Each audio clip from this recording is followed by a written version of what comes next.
بسم اللہ الرحمن الرحیم الحمد للہ رب العالمین الہی لا تکلنی الی نفسی طرفۃ عین ابدا۔ السلام علیکم ورحمۃ اللہ وبرکاتہ۔ جس طرح کہ آپ جانتے ہیں کہ سوشل میڈیا پہ کلپ بہت زیادہ وائرل ہو رہا ہے اور اس کے حوالے سے کئی حضرات نے اپنی رائے کا اظہار کیا ویڈیو کلپس میں اور مختلف صورتوں میں، اور کئی لوگوں نے دفاع میں بھی بات کی اور کئی قرآن کی آیتیں معصوم علیہ الصلوۃ والسلام کے اقوال ملا ہے۔ ان چیزوں میں پڑھنا نہیں چاہتا، بس ایک مختصر آپ کی خدمت میں رکھوں کہ کسی پر بھی فتویٰ لگانے سے پہلے، کسی کے بھی عقیدے کو مجروح کرنے سے پہلے جاننا بہت ضروری ہے۔ کہیں خبر آپ تک پہنچتی ہے تو اس خبر کی تحقیق کرنا، تفحص کرنا ہر مومن اور مسلم پر واجب ہے۔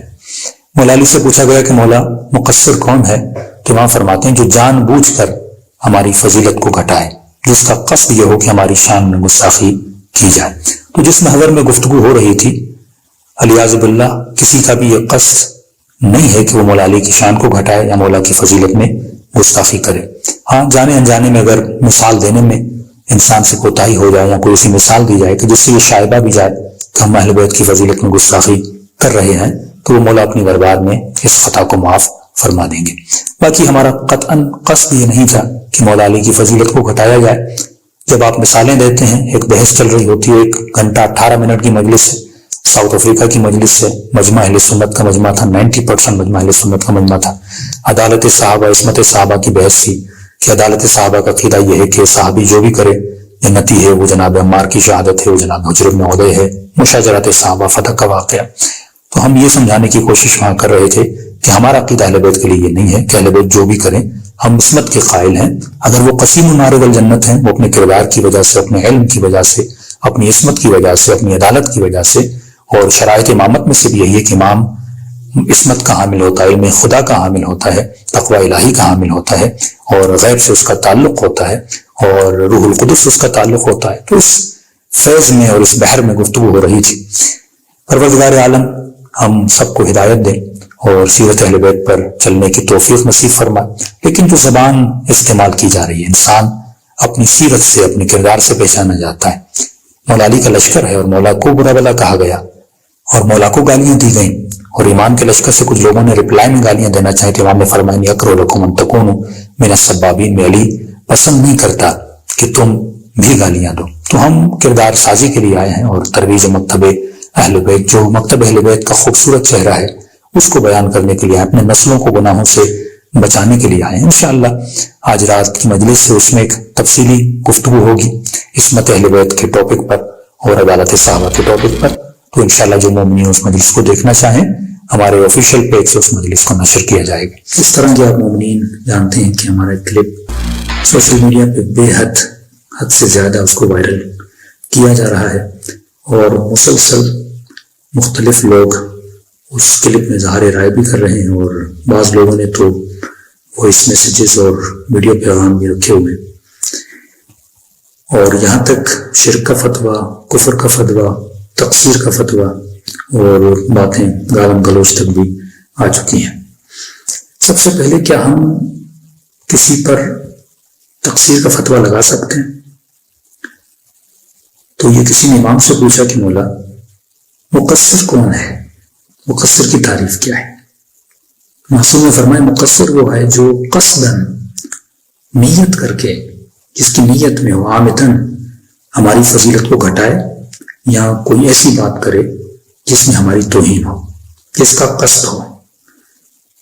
حضرت موسیٰ کا واقعہ بیان کیا گیا، فرمایا دیکھو جس طرح حضرت موسیٰ کا واقعہ کہ ایک بوڑھا تھا جس نے حضرت موسیٰ کو کہا کہ اے کاش اللہ آتا، میں اسے کنگھی دیتا، اپنی بھینس کا دودھ پلاتا، مالش کرتا۔ تو حضرت موسیٰ جلال میں آ گئے کہ بوڑھے کیا کہہ رہے ہو؟ توہین کے جملے تھے، اللہ جسم نہیں رکھتا، اللہ بال نہیں رکھتا۔ اللہ نے وہی نازل کی، فرمایا اے موسیٰ اس کے قصد میں توہین نہیں تھی، یہ میری محبت میں یہ جملے بیان کر رہا تھا۔ تو سب سے پہلی بات، یہ جو آپ تہمت لگا رہے ہیں کہ مولانا نے توہین کی اور یہ مقصر ہے، آپ یہ بول سکتے ہیں کہ جملے میں توہین ہے، لیکن مولانا کا قصد توہین کا تھا، یہ آپ کیسے بول سکتے ہیں کہ میں قصداً اہل بیت علیہ السلام کی توہین کرنا، جبکہ ہمارا کام ہی ترویج مکتب اہل بیت علیہ السلام ہے۔ میرا ایک کلپ نہیں ہے، میرے سینکڑوں کلپ نیٹ پر موجود ہیں، معرفت امام زمانہ کے حوالے سے محض معرفت ہے مولا امیر علیہ السلام کی، وہ چیزیں موجود ہیں، لوگوں کے سامنے آیا ہے. لیکن یہ تہمت لگانا جو اس سے بڑا گناہ ہے.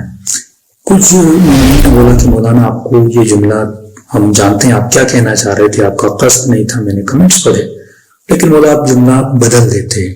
مثلا آپ یہ بولتے اہل بیت قسیم نارے الجنہ ہیں کیونکہ وہ متقی ہیں، کیونکہ وہ صاحب علم ہیں. یہ قطعاً آپ کی بات صحیح ہے. انسان کو جملے ادا کرنے میں بھی احتیاط برتنا چاہیے، لیکن سبقت لسان انسان سے ہو جاتی ہے. کبھی کبھی ایسے جملے ہو جاتے ہیں جس سے شائبہ توہین آ جاتا ہے. لیکن میرا قطعاً قصد ایسا نہیں تھا کہ کوئی ایسا جملہ بولا جائے جس سے مولا امیر کی توہین کا شائبہ پیدا ہو. رہی بات، میں قصد اور توہین کی بات کرنا چاہتا ہوں.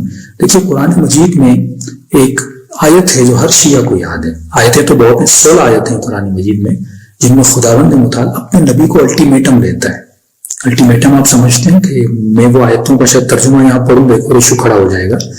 یہ آیت جو مشہور ہے کہ یا ایھا الرسول بلغ ما انزل الیک من ربک فإن لم تفعل فإن لم، لفظ اگر ہے، فإن لم تفعل فما بلغت رسالتہ. اے حبیب اگر تم اعلان ابلاغ ولایت امیر المومنین نہیں کرو گے، اگر نہیں کرو گے، لفظ اگر ہے، تو گویا تم نے اپنی رسالت کا کوئی کام انجام نہیں دیا.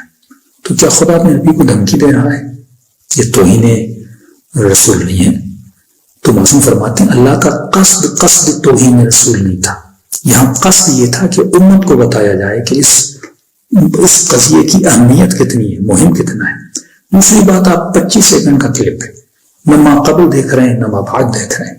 میں نے شروع میں یا علی تقسیم النار والجنہ پوری مجلس میں ہم نے ولایت امیر المومنین کو ثابت کیا. دوسری بات، مومنین نے کہا مولانا یہ کلپ ہے کہاں کا؟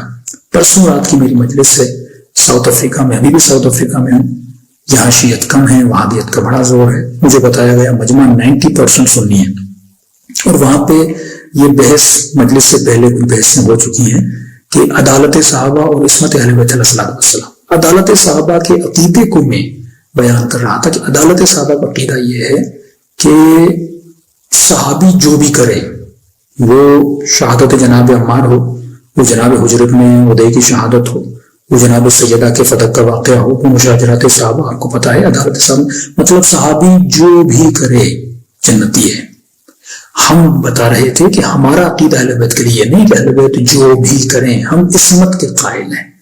عصمت کا مطلب یہ ہے کہ جس طرح پانی سے تری کو جدا نہیں کر سکتے، اس طرح اہل بیت سے عصمت کو، تقوی کو، علم کو، شرائط امامت میں سے امام وہ ہو جو علم الہی کا حامل ہو، امام وہ ہو جو معصوم ہو مطلب متقی ہو، امام وہ ہو جو ملائکوں سے رابطے میں ہو، امام وہ ہو جو روح القدس، یہ ساری شرائط امامت میں موجود ہے. تو ہم وہ بتانا چاہ رہے تھے. اگلا جملہ انہوں نے آپ کے سامنے پیش نہیں کیا. انہوں نے کہا ہم نے علی بن ابی طالب کو تعصب کی وجہ سے نہیں مانا. وہی الزام جو بنی امیہ لگاتے تھے آج وہاں بھی بولتے ہیں. ہم نے تعصب کی وجہ سے اولاد علی کو نہیں مانا، ہم نے ان کے علم کی وجہ سے، ہم نے ان کے زہد کی وجہ سے، ہم نے ان کی جو عصمت ہے وہ عدالت صحابہ والی نہیں، ان کی پریکٹیکل عصمت ہے. انہوں نے کر کے بتایا کہ ہم معصوم ہیں. انشاءاللہ اس موضوع پر ایک مجلس بھی ہے آج جس میں تفصیلاً بحث عصمت کے موضوع پر بات کی جائے گی.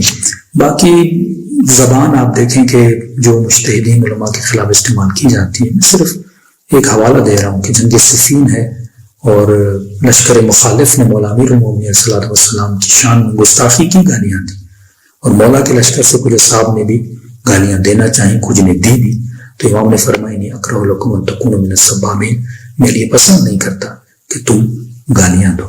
تو آپ کردار دیکھ لیں کہ کردار سے پتہ چلتا ہے، انسان کی زبان سے پتہ چلتا ہے. باقی ہاں اگر میرے اس جملے سے یہ تاثر گیا ہے کہ لیاذ باللہ میں مولا علی کی شان میں گستاخی کر رہا تھا یا کرنا چاہ رہا تھا عامدن، ایسا کچھ بھی نہیں ہے. اللہ وہ دن ہماری زندگی میں نہ لائے کہ ہم اہل بیت علیہ السلام کی شان میں کچھ ایسا بولیں. پروردگار عالم ہم سب کو سیرت اہل بیت پر چلنے کی توفیق نصیب فرمائے، اور ہم سب کو امام زمانہ کی معرفت نصیب فرمائے، اور ہمارے مولا حجت آخر کا ظہور فرمائے. السلام علیکم ورحمۃ اللہ وبرکاتہ.